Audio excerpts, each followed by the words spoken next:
Bonjour et bienvenue dans Milkshaker, le podcast qui agite les idées reçues sur l'allaitement. Je suis Charlotte Bergerot-Palisco, je suis la maman d'un petit garçon de 2 ans que j'ai allaité durant 1 an et je suis la créatrice de ce podcast. Dans la vie, je suis ostéopathe spécialisée en périnatalité. Je m'occupe des femmes en général, de leur désir de grossesse à leur postpartum, des bébés et des enfants. J'accompagne spécifiquement certaines problématiques d'allaitement en libérant les bébés des tensions qui les empêchent de téter correctement, permettant un allaitement serein pour la mère et l'enfant. Au fil des consultations, je me suis rendu compte que le principal frein à l'allaitement, c'était le manque d'informations, de partage d'expériences et de vécu dans une société où l'allaitement n'est pas une norme. Je vous propose donc d'interroger avec moi des mamans et des papas sur leurs expériences, mais aussi de vous informer auprès de professionnels spécialisés en allaitement. Mon objectif est simple, vous informer, vous donner les clés pour faire des choix en conscience, banaliser l'allaitement sous toutes ses formes, vous le rendre plus accessible, plus facile et alimenter ce fameux village dont on a tant besoin pour élever un enfant. Ilana Weisman est sociologue, activiste féministe et la maman d'un petit garçon de 3 ans. Un mot revient souvent quand on décrit l'allaitement, c'est l'ambivalence. On pourrait couper en deux les 8 mois d'allaitement d'Ilana. Un début tout en douceur, du bonheur, une évidence, la fusion, et une fin nettement moins rose, jusqu'à un sevrage libérateur. Elle s'était fait toute une idée de ce que serait sa maternité, son postpartum et l'allaitement, parce que ça la fascinait. Elle allait allaiter, c'est sûr, car sans cela, sa maternité aurait été tronquée. Et elle a tout donné à son bébé, et pour son bébé, jusqu'à s'oublier. Alors à quel moment ce qu'on a projeté est-il notre réalité ? Comment savoir ce qui nous convient vraiment et par extension ce qui convient à notre enfant ? Le lait maternel est certes le meilleur pour un nourrisson, mais sans remettre ça en cause. Comment composer avec donner le meilleur à son enfant quand notre corps et notre esprit ne nous suivent plus ? Son témoignage se veut déculpabilisant et teinté de jolies nuances qui vous feront comprendre que quels que soient vos choix, vous faites toujours le meilleur pour vous et pour vos bébés. Je vous souhaite une belle écoute. Bonjour Ilana, bienvenue dans Milkshaker. Bonjour Charlotte. Ilana, est-ce que tu peux te présenter s'il te plaît ? Me Bien dire sûr. qui tu es, qui sont tes enfants ? Bien sûr. Alors, je m'appelle Ilana Weisman. Je suis sociologue, étudiante au doctorat en sociologie et autrice depuis peu et activiste féministe. J'ai un petit garçon, j'ai un enfant pour l'instant un seul et il se peut que ça en reste là tellement je trouve ça compliqué. Donc j'ai un petit garçon qui va avoir 3 ans. Donc D'accord. voilà, un enfant. C'est un petit garçon que tu as allaité pour que tu répondes aujourd'hui aux Ouais. questions de Milkshaker. Ouais. Raconte-nous, qu'est-ce que tu t'étais dit avant d'allaiter ? Est-ce que c'était un projet pour toi, un truc important ? Quelque chose que Ouais. tu t'étais dit, pourquoi pas ? Alors moi, faut savoir que j'ai une fascination pour l'allaitement depuis que je suis petite fille. J'ai Mhm. vraiment en fait, et je ne sais pas exactement d'où ça vient parce qu'en fait ma mère ne m'a pas allaitée, n'a pas allaité mes frères. Ça vient pas de ma mère, mais c'est vrai que j'ai toujours eu cette espèce de fantasme de l'allaitement et de la grossesse. C'était deux choses qui me faisaient vraiment fantasmer étant très très jeune. J'ai des souvenirs de fascination quand je voyais des femmes allaiter, des souvenirs hyper vifs. Même je me rappelle une fois, j'avais peut-être 9 10 ans. Et Mhm. je sortais de l'école et j'ai vu une maman allaiter et je me suis approchée. J'ai vraiment ce souvenir-là super vif. Et c'est quelque chose qui m'hypnotisait quasiment. Donc vraiment, pour moi, l'allaitement, c'était un passage obligatoire. Quand je pensais à la maternité, je pensais nécessairement à l'allaitement. Pour moi, ne pas allaiter, c'était comme si, ma maternité aurait été tronquée. En tout cas, c'est la façon dont je voyais les choses avant de tomber enceinte et avant d'allaiter. D'accord, alors que ton entourage n'était pas du tout allaitant. C'était vraiment un truc qui te fascinait enfant. Ouais, et adolescente et jeune femme, à chaque fois que je m'imaginais être mère, je m'imaginais vraiment de façon hyper claire l'allaitement, j'imaginais la fusion avec le bébé, cette espèce de codépendance, c'est vraiment quelque chose qui me faisait triper, faut dire ce qui est. Et Ok. vraiment, c'était assez fou en fait.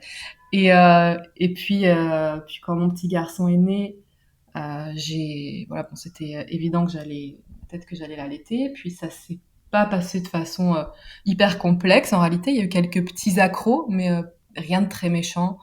J'ai eu par Mhm. exemple un téton en silicone parce que mes tétons ne sortaient pas assez pour qu'il attrape bien mon sein. Ok. J'ai eu des écorchures, les tétons gercés. Bon, je suis passée par les crèmes, etc. Mais la mise en place de l'allaitement a été assez fluide en réalité. par D'accord, c'est des rapport choses qui à... sont vite parties d'elles-mêmes.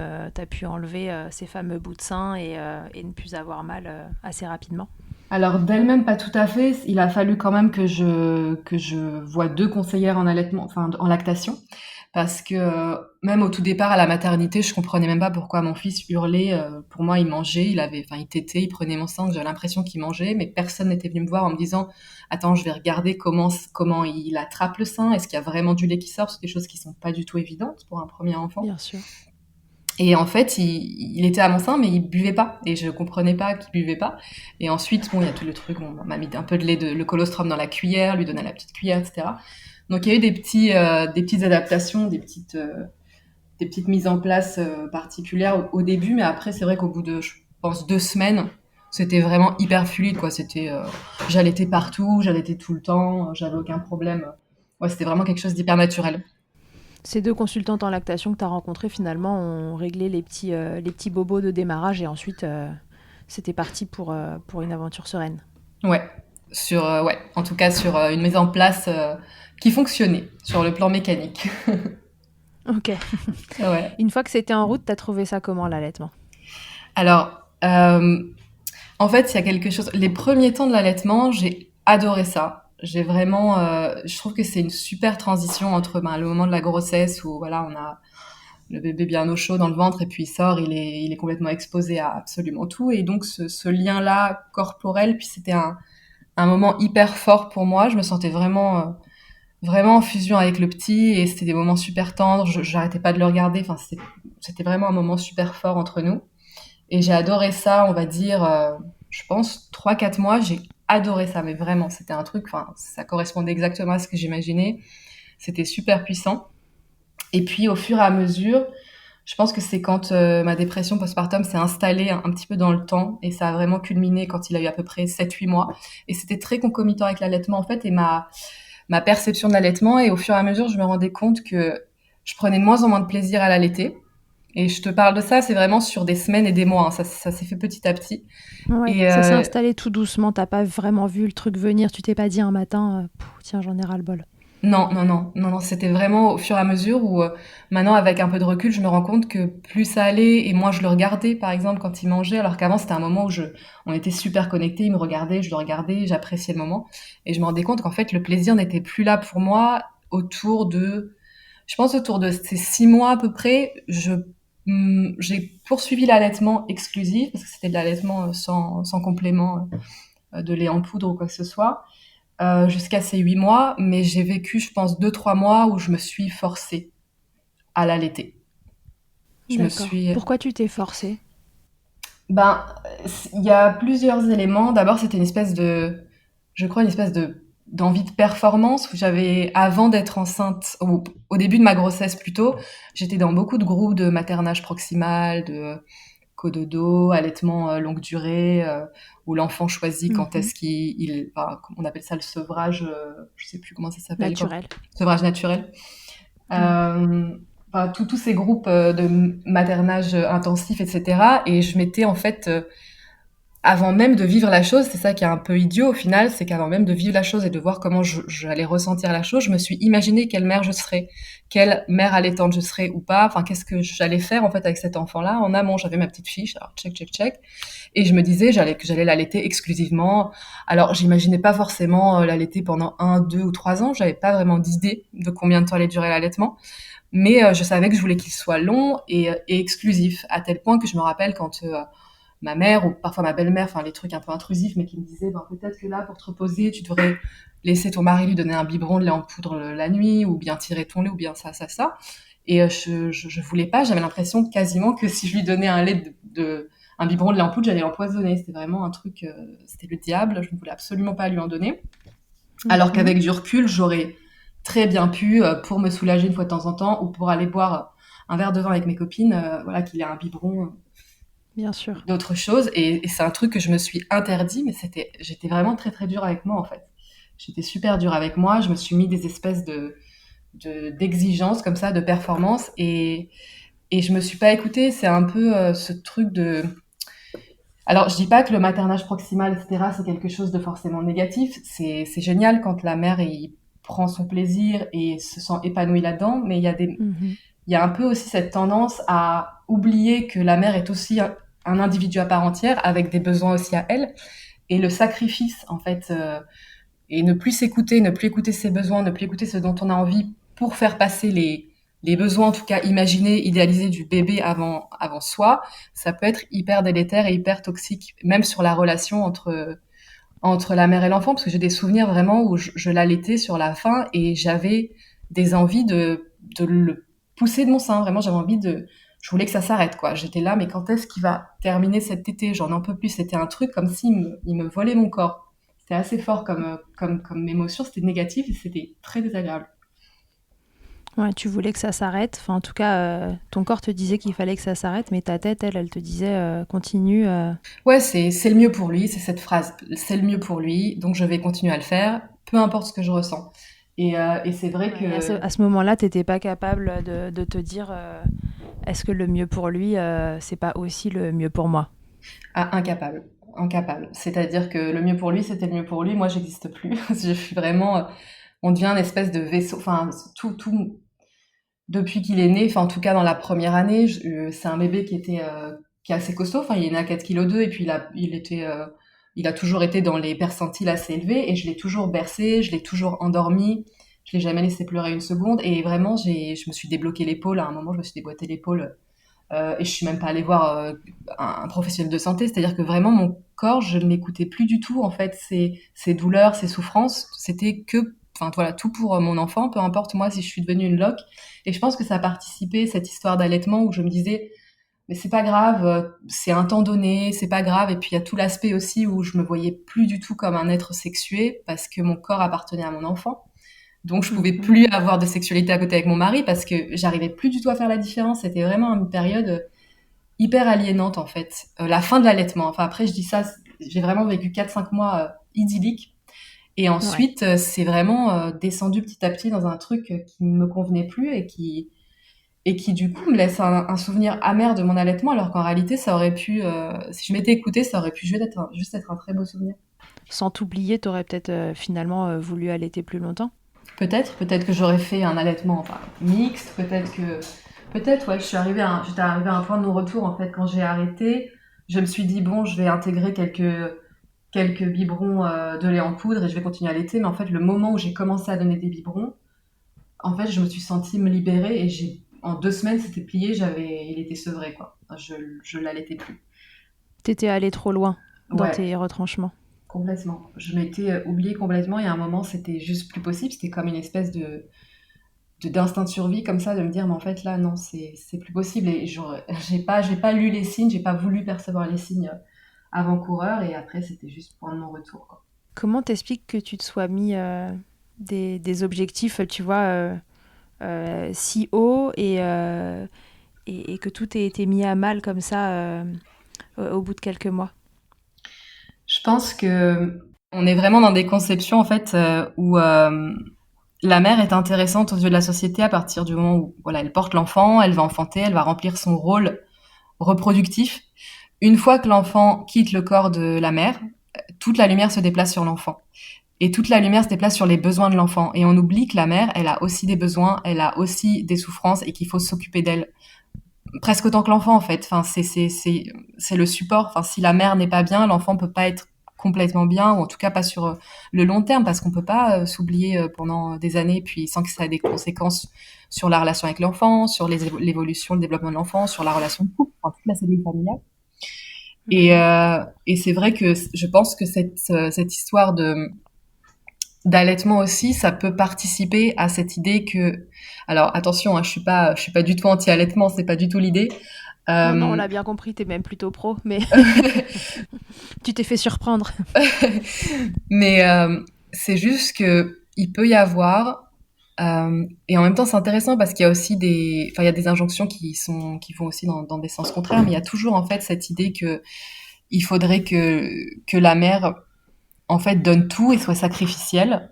Et ça Mhm. tient à l'allaitement comme à plein d'autres choses, hein, comme à celle qui doit être en charge d'à peu près tout ce qui concerne le maternage, celle qui doit mettre en parenthèse sa carrière, celle qui, enfin, voilà, c'est la mère qui est cette parente référence. Bon, alors pour l'allaitement, c'est vrai qu'il n'y a pas, c'est la mère qui allaite et pas le père de toute façon. Mais ça participe quand même à un espèce d'une approche générale où la mère est quand même celle qui doit s'oublier et c'est normal. C'est-à-dire, on va pas la féliciter pour les sacrifices qu'elle fait, c'est juste normal. Alors, on va lui dire de temps en temps une petite tape dans le dos, ah bah t'es forte, t'es courageuse, t'es mon héros, etc. Mais il n'y a pas vraiment d'aide structurelle qui est mise en place pour soutenir vraiment les mères. Et en fait, l'allaitement, c'est une chose, mais je pense que ce qui a joué aussi avec mon burn-out autour de l'allaitement, c'est la charge que j'avais de maternage autour du petit, mais qui était généralisée en fait. C'était pas que l'allaitement. Et c'est peut-être Oui, quelque chose qui l'allaitement n'était s'ajoute. qu'un de ses paramètres. Tout à fait, c'est le fait que ben, c'est moi qui étais en congé, que mon mari est retourné bosser, que j'étais avec mon fils 24 heures sur 24, que j'ai fait une dépression, que c'est super pesant, que la vie, enfin, il y a plus de, voilà, il dort pas, il dort de façon complètement fractionnée. T'as l'impression que c'est une longue journée étendue les mois qui suivent l'accouchement. Alors, enfin, c'est juste éreintant et le fait de mettre comme ça, mis des espèces d'objectifs qui sont intenables en fait au long terme, mais sur tous les plans. C'était pas que sur l'allaitement. Je me disais, faut que j'achète les meilleurs jouets pour sa stimulation. Je lisais des tas de livres sur le développement des enfants, enfin, c'était juste que j'avais la charge globale de tout ce qui entourait mon fils et du coup, j'ai pas pu bien vivre, je pense, l'allaitement sur exclusif parce que y a trop de choses qui s'additionnent en fait. À quel moment t'as senti que ça basculait? Alors, l'allaitement, on a compris, ça s'est installé tout doucement et tu t'es dit, bon, je le regardais moins, etc. Mm. À quel moment tu t'es dit, en fait, le problème, c'est moi qui vais pas bien et une des solutions pour me sortir de ça, c'est d'oublier ces objectifs que je m'étais fixés. En fait, je me le suis jamais dit en ces termes. Je me suis jamais dit à un moment, là, je suis pas bien, il faut que j'arrête. C'est juste qu'à un moment, ça s'est imposé à moi parce que c'était physique. C'était pas quelque chose que j'ai rationalisé. C'était juste que physiquement, je ne pouvais plus. Et c'est ce moment, en fait, c'est la fois où j'ai vraiment eu cette espèce d'impulsion comme ça, où j'avais envie de le prendre et de le pousser de mon sein, mais presque Mm. avec force, quoi. C'était vraiment une envie comme ça mais lâche-moi, je ne veux pas que tu me touches. Et c'est cette espèce de truc super épidermique qui m'a fait réaliser que là, bah, c'est plus possible, quoi. Là, c'était juste impossible. Mais j'ai pas eu de moment où je me suis dit, là, faut que j'arrête. Au contraire, même, il y a eu pas mal de fois où c'était toujours ma mère ou ma belle-mère qui faisait des réflexions sur le fait que bah tu devrais quand même introduire parce que c'est tout le temps ça m'énervait tellement que c'était presque même pour un peu les faire taire que j'ai voulu prolonger l'allaitement parfois. C'était même pas par rapport à des raisons qui me concernent ou qui concernent le petit. Parfois, c'était juste pour faire taire mon entourage qui ne comprenait pas que j'allaite aussi longtemps. Et ça D'accord. m'agaçait et je disais, bah non, mais vous allez voir, je vais encore continuer parce que juste parce que vous m'emmerdez avec ça. Et c'était, mais oui, c'est quand même Comme un plus défi. comme un défi. Et en fait, en plus, il sortait que des bêtises. Enfin, c'est, oui, le lait en poudre, c'est plus consistant, ça va le faire dormir mieux. Enfin, toutes ces conneries complètement fausses. Ouais. Il y a rien de mieux que le lait maternel. Enfin, si tu, mais c'était voilà, c'était un peu ces clichés-là. Et donc, je pense que, ouais, par fierté aussi, enfin, il y a plein de choses, c'est multifactoriel, hein, mais ça jouait aussi dans mon envie de poursuivre. Et, je me rappelle, j'étais partie au mariage de ma cousine. Moi, j'habite à Tel Aviv et je suis partie à son mariage en France. Et j'avais laissé du coup le petit tout seul. Il avait 6 mois et quelques, donc je l'allaitais encore exclusivement. Et j'avais un stock de lait que je tirais dans le réfrigérateur, enfin Ouais. dans le congélateur. J'étais super fière de mon stock. Tous les jours, je le regardais. C'est comme une petite fourmi qui faisait ses provisions. Et, et je suis rentrée et bah, le stock était vide en 4 jours, quoi. Enfin, il avait tout dégommé. Donc, bien sûr, j'étais Il avait pris 5 dégoûtée. kilos. Franchement, il avait bien gonflé et tout. J'ai dit, attends, vous l'avez bien gavé. Je dis, non, mais il avait soif. Non, mais ils l'ont complètement gavé, mais bon, c'est pas grave. C'est vrai qu'au biberon, ça va plus vite qu'au sein. Il y a moins d'efforts à fournir, donc il s'est fait plaisir. T'as vu tes heures de tire-lait défiler devant tes yeux, genre Non, mais tout c'est ça en si peu de temps. horrible. C'est tellement de travail, c'est tellement dur. C'est de la sueur, quoi. Enfin, tirer le lait, c'est vraiment pas non plus le truc le plus agréable qui soit. Et quand je suis rentrée, que j'ai vu que mon stock était vide, je me suis dit aussi, Ok, donc maintenant j'arrête parce que j'ai mis le tire-lait au placard, je ne veux plus le voir, c'est un engin de torture ce truc-là. Et je le déteste, enfin rien que j'ai le son, en parlant du tire-lait, j'ai le son de succion là dans ma tête. Oui. C'est l'horreur. Cette douce musique quand t'es devant la télé avec ton mec. Ah ouais, oh là là, non mais pour moi c'est un son de film d'horreur maintenant. Je veux pas, j'en peux plus. Si j'ai un autre enfant, je pourrais jamais le ressortir cette machine, je sais pas. Mais Ou un mais du coup, silencieux, en tout cas. je sais pas si ça existe, hein, ou peut-être en manuel Je ou. sais pas, mais on va proposer ça aux marques. Ah On ouais, leur demander de sortir un truc de l'espace, là, un truc de la NASA silencieux, quoi. ouais. Mais du coup, ça m'a aussi poussé un peu à. Enfin, c'était une des étapes où je me suis dit, bon, à un moment, il va falloir que j'arrête d'allaiter, je sais pas quand. Mais le fait que j'ai plus de stock aussi, ça m'a un peu mis sur le chemin de, à un moment, je vais arrêter, quoi. Mais je savais pas trop quand encore. Mais c'était, encore une fois, j'ai jamais vraiment verbalisé. C'était un truc, une réaction physique à un moment super forte qui m'a fait me dire, ah, c'est bon, là, je peux plus. Ouais. Point de non-retour, c'est ton corps qui t'a dit, écoute là, en fait, stop, ça suffit. Fin de l'histoire, on n'y arrive plus. Mais c'est souvent comme ça, c'est que il y a des signaux qu'on ne veut pas lire, qu'on a du mal à lire, et c'était pareil pour la dépression postpartum. Et j'ai eu plein de signaux avant-coureurs et je les ai pas vus jusqu'à ce que en fait tu puisses même plus fonctionner. Et c'est vraiment le moment où le corps il te dit bah voilà tu t'as ignoré pendant des semaines, des mois, bah là t'as plus le choix quoi. Ouais. En tout cas, toi, une des solutions, ça a été d'arrêter cet allaitement. Ouais. Quand t'as arrêté, ça a été compliqué pour ton loulou. Non, il avait 9 mois, hein, c'est ça? Il avait 8 mois et quelques, 8 mois plutôt. Ça s'est fait facilement. Je pensais que ce serait plus compliqué, que peut-être qu'il aurait des réticences ou mais en fait, il prenait déjà le biberon avec mon lait de temps en temps, donc il connaissait il était habitué à la tétine et ça s'est fait facilement. Il y a pas eu de souci avec ou le goût, ou la texture, ou je sais pas. En tout cas, il a pris le lait chimique facilement. Et moi, franchement, psychologiquement, c'était le jour et la nuit, quoi. C'était un peu une résurrection, quoi. Ça t'a J'étais, soulagé. ah ouais. Non, mais vraiment, c'est plus qu'un soulagement, ça m'a libérée parce que, en fait, même quand je le voyais boire le lait, puis en plus, il prenait la bouteille dans les mains, enfin, c'était comme une espèce de petite indépendance quelque part. C'était un peu aussi, moi, le début de ma prise de distance par rapport à lui, dont j'avais vraiment besoin, en fait, prise de distance relative, hein, puisque il reste quand même très Mhm. dépendant. Mais commencer à retrouver mon corps, c'était le chemin pour commencer à me retrouver moi, un peu mes désirs à moi, déconnecter de lui et par exemple, j'ai commencé à faire des week-ends sans lui, chose que j'avais jamais fait, enfin, ou une fois pour le mariage de ma cousine avant. J'ai commencé à ressortir, avoir des amis, à ressortir, boire des verres. Enfin, ça a été un moment, en fait, qui m'a un peu relancée dans ma vie à moi, De femme. déconnectée de mon fils, ouais, de femme, et de copine, et de maman, et d'amante, et de plein de choses, quoi. C'était vraiment quelque chose de, ça a marqué la fin d'une ère, mais j'en avais besoin. C'était vraiment pas, Ok. avec aucune tristesse ou nostalgie. Mm. Bah, c'est bien, parfois aussi, il faut que ce soit pour du bon, l'arrêt. Bien sûr, bien sûr. Mm. Donc, on a cru comprendre que ton entourage n'était pas très conciliant avec l'allaitement. Comment Non. ça s'est passé du coup au moment où tu as sevré? Est-ce que les réactions ont été aussi vives dans l'autre sens? Ah, de toute façon, ils sont tout le temps, quoi qu'il arrive, ils vont t'emmerder. C'est juste, après, en fait, pour ma mère, moi, je viens d'une famille juive traditionnelle. Je sais pas si c'est pareil partout, mais ils sont obsédés par la nourriture. Ils sont obsédés il faut absolument, c'est-à-dire qu'à chaque fois, et encore aujourd'hui, mon fils a 3 ans, quoi qu'il arrive, quand il est avec sa grand-mère, elle lui propose à manger toutes les 3 minutes. C'est quelque chose de C'est de la folie. Enfin, est-ce que t'as faim? Je te prépare un truc à n'importe quelle heure de la journée. Il y a aucune règle de, ok, bon, il y a quand même des heures de repas. On n'est pas obligé de manger tout le temps.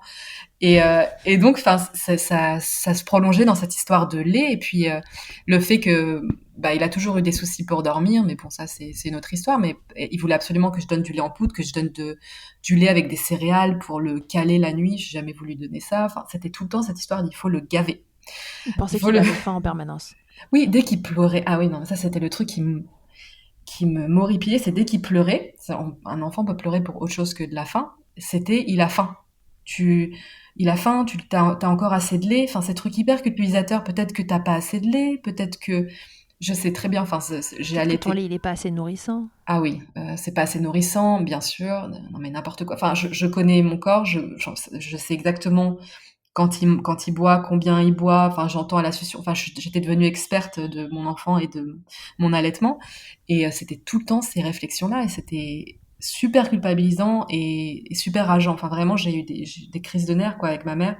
Ma belle-mère se permettait un peu moins parce que bon, voilà, c'est pas ma mère, mais elle se permettait de faire quelques réflexions de temps en temps, et j'avais un peu moins de marge pour crier parce que c'est pas ma mère, donc il y a moins de, c'est plus compliqué. Mais je disais à mon mari, tu calmes ta mère parce qu'en fait, à un moment, je vais exploser, ça va, c'est pas possible. Enfin, j'ai pas du tout envie de rentrer en conflit avec elle parce que je l'adore à côté de ça. Mais c'est vrai que c'était l'allaitement, ça a été un Intrusif. sujet super intrusif, et ça a été vraiment, ouais, l'allaitement, ça a été vraiment un sujet, un espèce de nœud comme ça de tout le monde. Bon, tout le monde a son mot à dire sur à peu près tout, mais l'allaitement, c'était quand même très particulier, j'ai trouvé.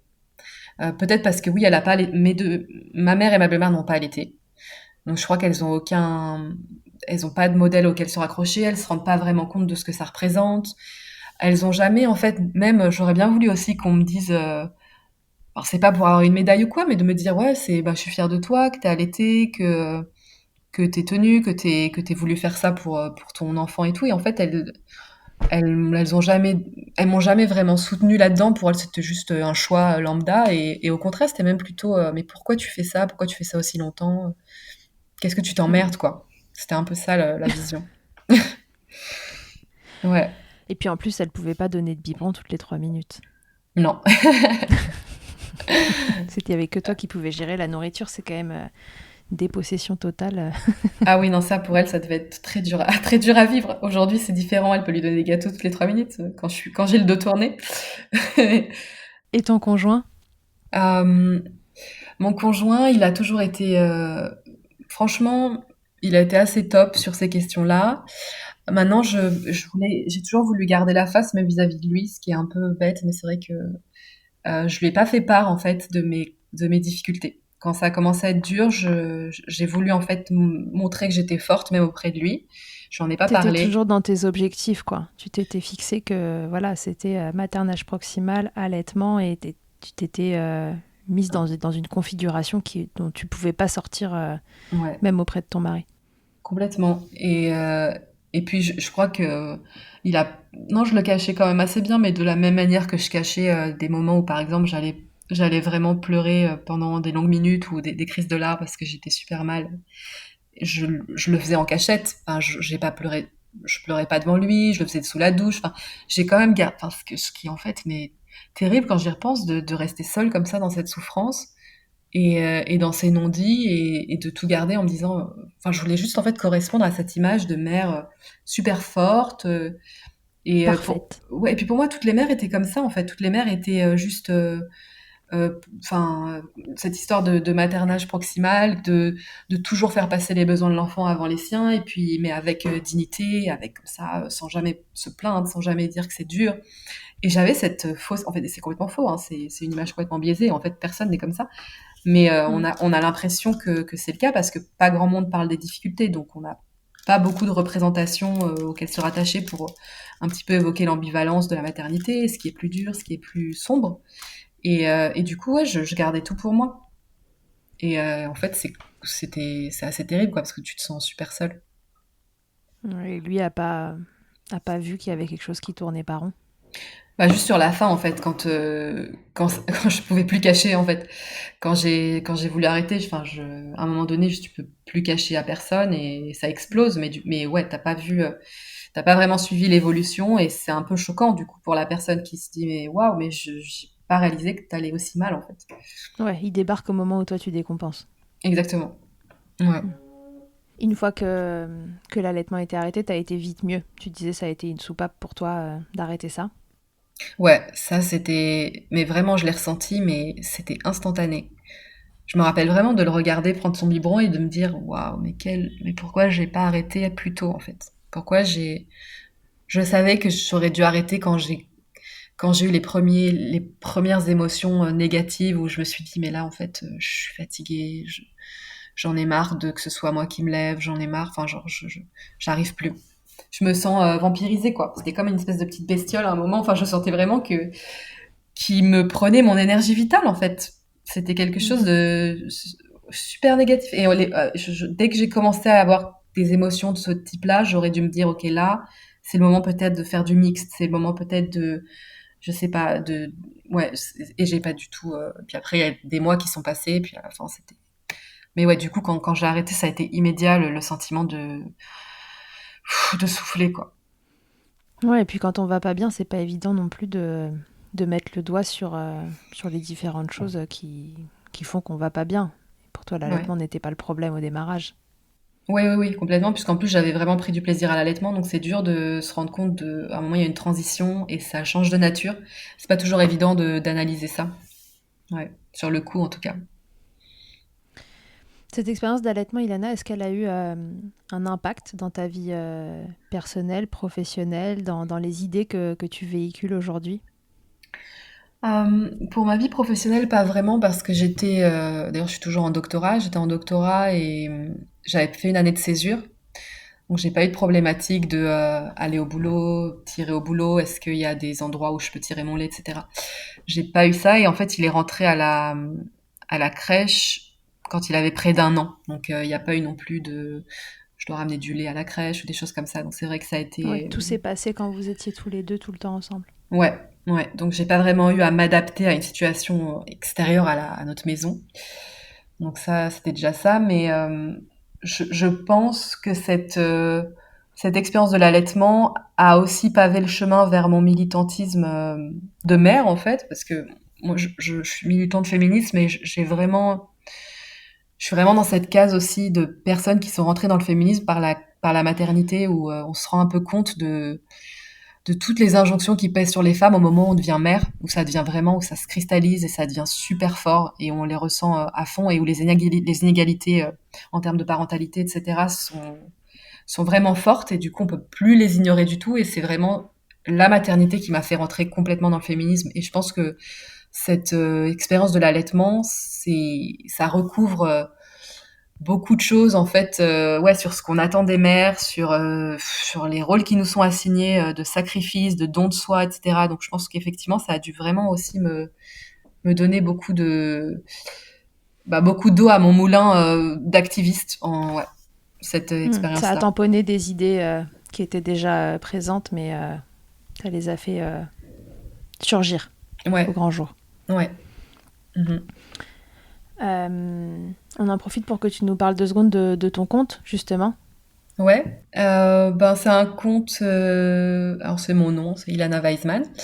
C'est un compte militant, donc je produis du contenu un petit peu au fil de l'eau, enfin en fonction de l'actualité ou des sujets qui me tiennent à cœur. Donc il y a pas mal de contenu sur les questions de maternité. Moi j'étais rentrée un peu sur la scène féministe au moment de la campagne Mon Postpartum, où c'était le hashtag qui date de février dernier et qui avait vraiment, enfin qui avait fait grand bruit, qui avait un peu agrégé des témoignages de femmes qui ont vécu un postpartum, que ce soit, enfin il y avait des femmes qui le vivaient en ce moment, des femmes qui l'avaient vécu 10, 20, 30 ans auparavant, donc c'était une grande prise de parole, enfin, super intéressant à voir.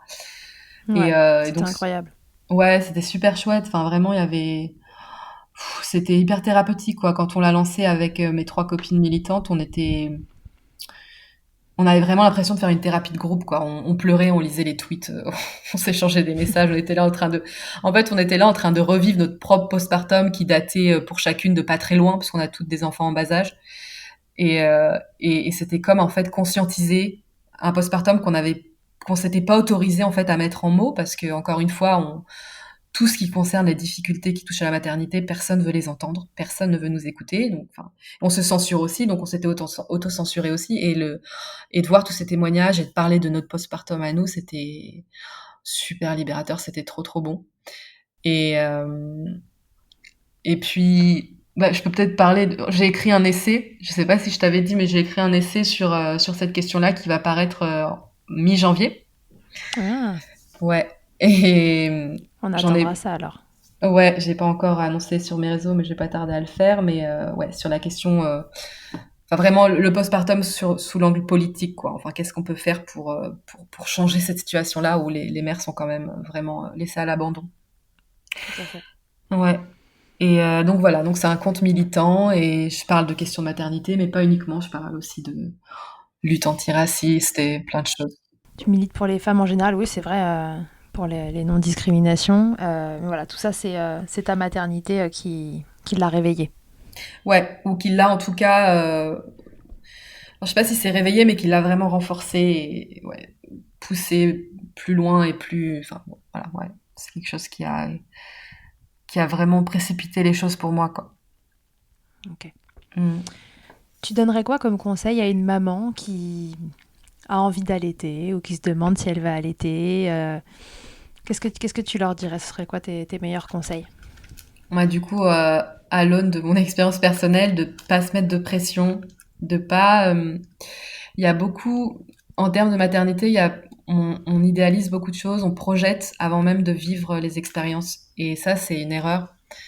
C'est humain aussi, hein, enfin, c'est compréhensible, mais je pense qu'il faut essayer au maximum de se dire, ok, de prendre les informations en amont, de s'informer. Il faut pas arriver en n'étant pas informé. C'est hyper important d'avoir des connaissances sur ce qui peut se produire, ce qui peut ne pas se produire, mais en tout cas avoir des connaissances générales et de se faire une idée de ce qu'on aimerait idéalement, mais de pas se bloquer en fait sur certaines choses. Tu ne peux pas savoir comment tu vas réagir.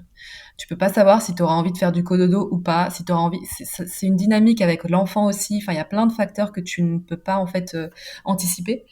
Et si tu te mets des objectifs que tu ne vas pas être capable de tenir pour multiples raisons, bah tu vas te sentir défaillante. Donc c'est bête de commencer avec des objectifs qui soient super comment est-ce qu'on dit ça, enfin qui soient élevés ou non en fait. Juste y arriver avec les connaissances, se renseigner, etc.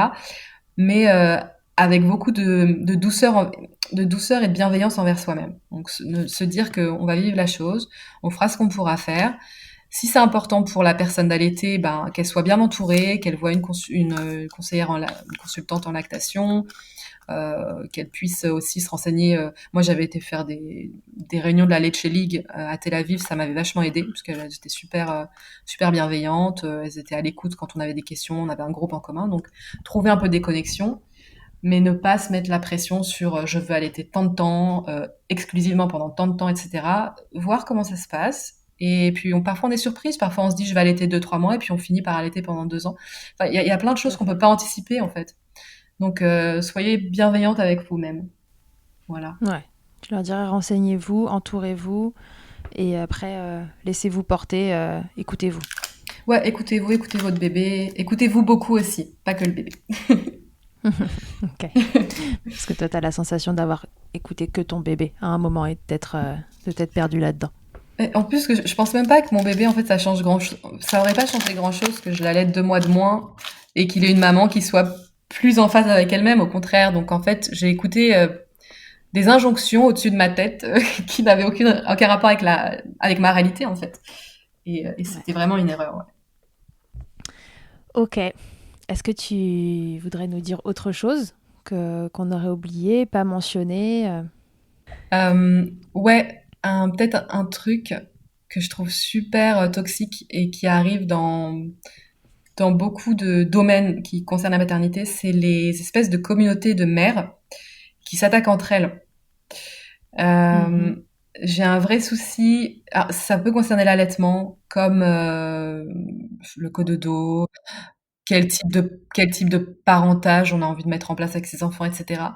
Et il y a quand même des idéologies qui se mettent en place souvent et on le retrouve beaucoup sur les réseaux. Moi, j'ai été dans beaucoup de groupes Facebook que j'ai vite quittés parce que je me suis rendu compte que c'était il y a vraiment des discours qui sont assez totalitaires sur ok, c'est comme ça et pas autrement. Si tu fais autrement, t'es presque maltraitante quasiment. Enfin, c'est assez fou en fait, je trouve. Mhm. Et jusqu'où ça peut aller en fait dans la polarisation et juste de se dire que si tu es une mère aimante, que tu fais ton maximum dans la limite de tes capacités, de tes potentialités, de ta réserve émotionnelle, que tu n'es pas maltraitante évidemment, peu importe la méthode que tu emploies, peu importe la pratique que tu vas employer, tu es une bonne mère. Enfin, le fait qu'en fait des mères s'attaquent entre elles alors qu'on a déjà énormément d'injonctions sociétales, culturelles, ça ajoute tellement de violence et tellement de culpabilité à tout ça que, enfin, ce serait vraiment chouette si on arrivait un peu à être bienveillante en fait à l'intérieur même du groupe des mères, quoi.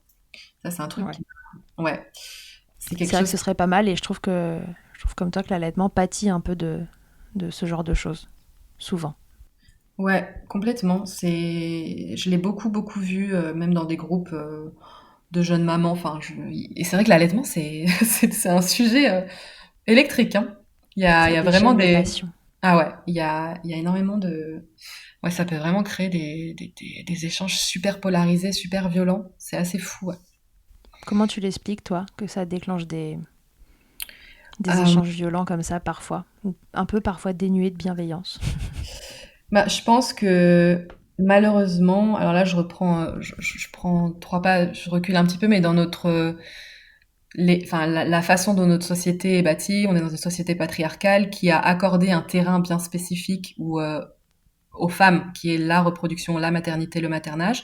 Donc, dans ce terrain qui nous a été alloué, qui est notre seul terrain de pouvoir, entre guillemets, là où on est maîtresse du jeu, il y a un peu une espèce de compétition maternelle qui se met en place entre les femmes qui veulent répondre finalement à ce qui est ou non attendu d'elles. Donc il y a celles qui vont transgresser, qui vont être tout de suite remises dans le droit chemin si tu ne réponds pas à ce qui est attendu de toi dans ton rôle genré de femme.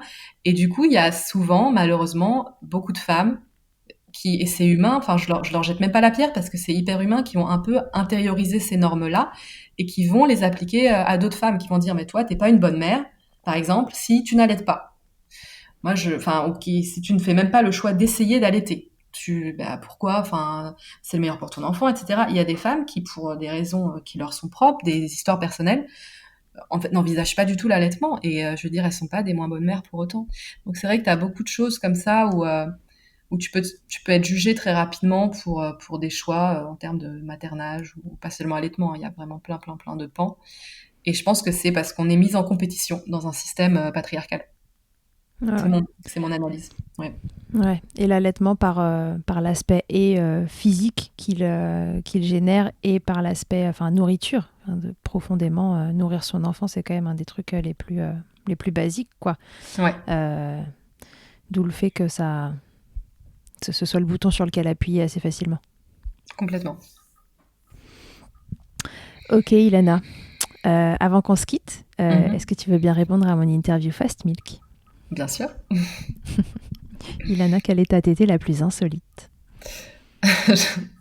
J'en ai plusieurs, mais j'ai quand même la première qui m'est venue à l'esprit, c'était sur l'autoroute. Et je sais pas si c'est comme ça avec tous les bébés, mais quand mon fils, en fait, passait de 1 à 1000 en l'espace d'un millième de seconde quand il avait faim, c'est-à-dire qu'il y avait aucun signe, pas vraiment de signe avant-coureur, et d'un coup, il a faim, et s'il a pas le sein dans la bouche à la seconde, c'était, mais des hurlements, et en plus, moi, je ne supporte pas ces pleurs. Enfin, c'est un truc, je veux que ça s'arrête immédiatement, et donc j'ai fait une tétée, il était dans le siège bébé et je me suis en fait, j'étais dans le siège avant, donc en fait j'ai fait basculer tout mon corps pour l'allaiter en fait au-dessus du siège bébé depuis le siège avant et je me suis broyée de dos. Mais voilà, je l'ai allaité comme ça sur l'autoroute. Enfin, c'était n'importe quoi. Et en plus, Mais t'es pas allée chez l'ostéo derrière parce que tu pensais pas à toi. non, donc, ouais. Ah non, mais de toute façon mon Bravo. corps c'était en vrac totalement, tout, Mm. absolument tout mon Ton corps. corps, il était là pour porter ta tête, c'est ça? C'est déjà ça, ouais. Et Et nourrir ton s'occuper fils. et nourrir mon fils et bercer mon fils et nourrir mon fils, ouais. C'était une tétée acrobatique, quoi. Ok. Le truc le plus glamour, Ilana, qu'il t'ait été donné de vivre durant ton allaitement. Alors, il y avait écrit ironique ou pas, parce que j'ai pas vraiment de trucs Ouais. super glamour, donc je vais prendre la carte ironie. Euh, Bah, du mariage de ma cousine, donc j'avais pour la première fois laissé mon fils tout seul, qui était encore allaité exclusivement pendant un week-end. Et Ouais. j'étais à l'aéroport et j'ai pas du tout en fait anticipé le fait que bon, il faut que je tire mon lait évidemment toutes les 2-3 heures, donc j'ai pas arrêté pendant tout le week-end de devoir aller tirer mon lait. J'avais un tire-lait électrique et j'étais à l'aéroport et je me rends compte en fait que j'ai besoin d'une prise pour tirer mon lait. Et Mhm. il y a pas de prise, donc je savais pas quoi faire. Je regardais dans les toilettes, est-ce qu'il y a une prise, est-ce qu'il y a de l'électricité. J'ai trouvé nulle part où aller. Et en Ouais. fait, j'ai fini par demander à un restaurant, enfin un des restaurants qui sont dans l'aéroport, est-ce qu'ils ont une prise quelque part. Et en fait, on m'a mise derrière une espèce de petits rideaux où j'étais sur des espèces de cajots en train de tirer mon lait, en train de tirer mon lait au milieu de l'aéroport avec un mec, enfin, qui avait été hyper sympa. Il avait pas le droit, il était pas autorisé à me laisser faire ça. C'était un mec jeune, il devait avoir 20 ans. Enfin, c'était une espèce de fast-food et il m'a laissé faire ça dans un coin et puis de temps en temps, il disait, vous avez fini? Mais sans oser bouger le rideau parce qu'il avait honte. Enfin, il voulait pas. Je fais, non, oui, bientôt. Enfin, donc c'était les aléas techniques de fou quand j'avais les seins qui allaient exploser. Je peux pas rentrer dans l'avion comme ça. Je vais faire une mastite. Donc, donc c'était Tu t'es pas fait un petit selfie à nous donner pour la couverture du, Bah, du podcast? je pense que j'en ai un, figure-toi. Je vais regarder parce que ça m'étonnerait pas que j'en ai un. Je crois que je me suis prise en photo, ouais.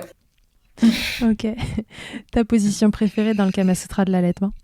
Euh, je sais pas si elle a un nom, mais moi j'aime vraiment sur le côté. En fait, c'était la nuit quand on était en cododo et au tout début, je me rappelle que on avait acheté un fauteuil spécifique pour l'allaitement avec un repose-pied, etc. Donc je me levais, mais en fait très très rapidement, se lever 3, 4, 5 fois par nuit, c'est pas possible, même le temps de quelques minutes. Donc c'était vraiment la position. En fait, j'ai qu'à me mettre sur le côté, le tirer un peu vers moi et bam, voilà, ça s'emboîte et la position confort et voilà. Et en fait, on se rendort comme ça et ainsi de suite, quoi. Quand il se réveille, à la limite, à un moment, je me réveillais même plus, c'est lui qui allait juste choper mon sein, il savait où le trouver, il était près de moi. Et c'est le plus tendre et le plus animal comme ça. Enfin, j'aimais bien cette position. Ok. Ouais. Et si en un mot tu pouvais me résumer ton allaitement, tu dirais quoi alors? En un mot, je dirais ambivalent, puisque Mhm. je tombe vraiment sur un... Enfin, pour moi, ça a été vraiment un mix de quelque chose de très jouissif, en tout cas dans les débuts, et ensuite quelque chose de très aliénant. Et je pense que et vraiment pour moi c'est une métaphore un peu de la maternité dans son ensemble. Il y a des moments où enfin c'est des nuances d'amour qui sont enfin inégalées. Enfin il y a nulle part ailleurs où je peux trouver l'amour que j'ai pour mon fils. Ou les moments de bonheur à le voir juste heureux ou rigoler. Enfin personne au monde peut déclencher ces émotions-là chez moi à part lui. Et des moments où je me sens prisonnière en fait, où je me sens dépossédée de qui je suis, de plus savoir exactement qui je suis, sans rapport avec lui. Et donc, c'est cette ambivalence constante, en fait, entre le plaisir, le bonheur et l'aliénation. Ouais. Ouais. C'est la sensation de la maternité en général, mais c'était poussé à son paroxysme À l'allaitement, rapport ouais. à l'allaitement. Ouais, c'est ça. Ok. Ilana, tu vas mieux aujourd'hui. Ta dépression du postpartum est terminée. Oui, oui, Un, oui. un petit conseil à des mamans qui se sentiraient pas bien en postpartum, du coup, ce serait quoi? Ce serait de se faire accompagner?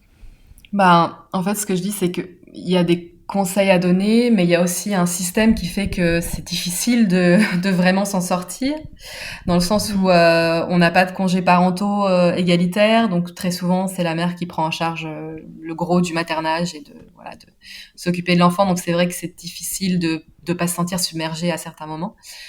Et il n'y a pas non plus de politique de santé publique très appuyée pour vraiment suivre les mères en postpartum non plus. Donc disons que le Mhm. système n'est pas fait pour nous aider. Mais s'il fallait penser à quand même des solutions individuelles, ce serait au maximum de parler de ce qu'on ressent. Parce que ça, c'est vraiment un truc qui... Et je comprends pourquoi j'en ai pas parlé, mais avec le recul, c'est la première chose que j'ai envie de dire aux mamans qui se sentent isolées, qui se sentent défaillantes. Vraiment, enfin, vous êtes tellement... Mais c'est tellement commun, en fait. Vous n'êtes pas toute seule du tout. Toutes les Ouais. mères passent par là. Et vraiment, parlez-en ou à votre conjoint ou à quelqu'un de votre entourage en qui vous avez confiance, avec qui vous sentez que vous pouvez parler, des amis, il y a aussi des associations, des groupes de parole, parents et féministes.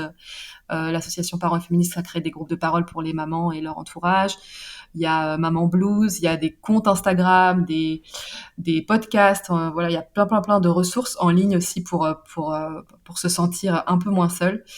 Et ouais, vraiment parler et essayer de décharger un peu aussi les tâches avec le conjoint, quand c'est possible évidemment, parce que je sais que c'est pas toujours évident. Mhm. Mais Ouais, ouais, donc et restez pas seul parce qu'en fait, vous n'êtes pas seul. c'est ça, on n'est pas seul du tout. Pas du tout. Au contraire, enfin, on est vraiment ensemble. Yes. Ok. Merci beaucoup, Ilana, d'avoir répondu à mes questions.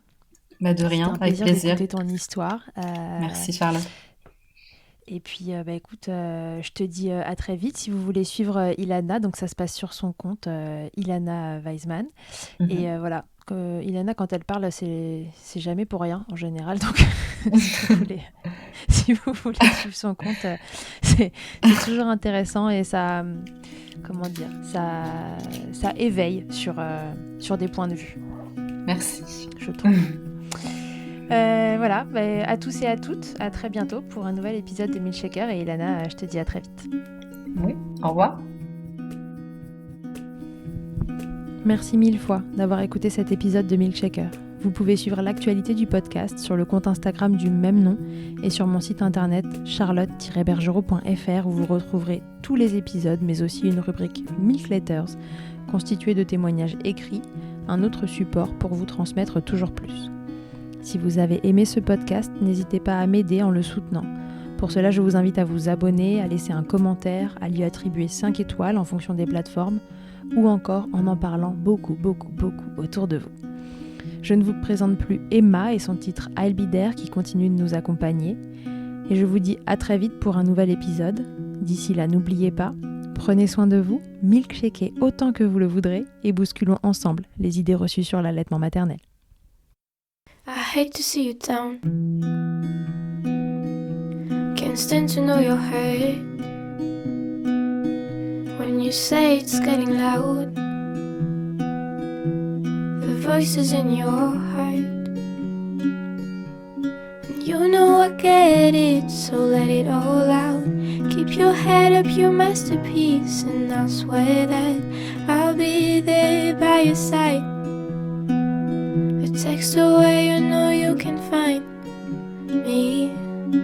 It just takes a whisper and I'll be there to listen. I got you, I'll fight with you, 'cause I love you. I'll be there,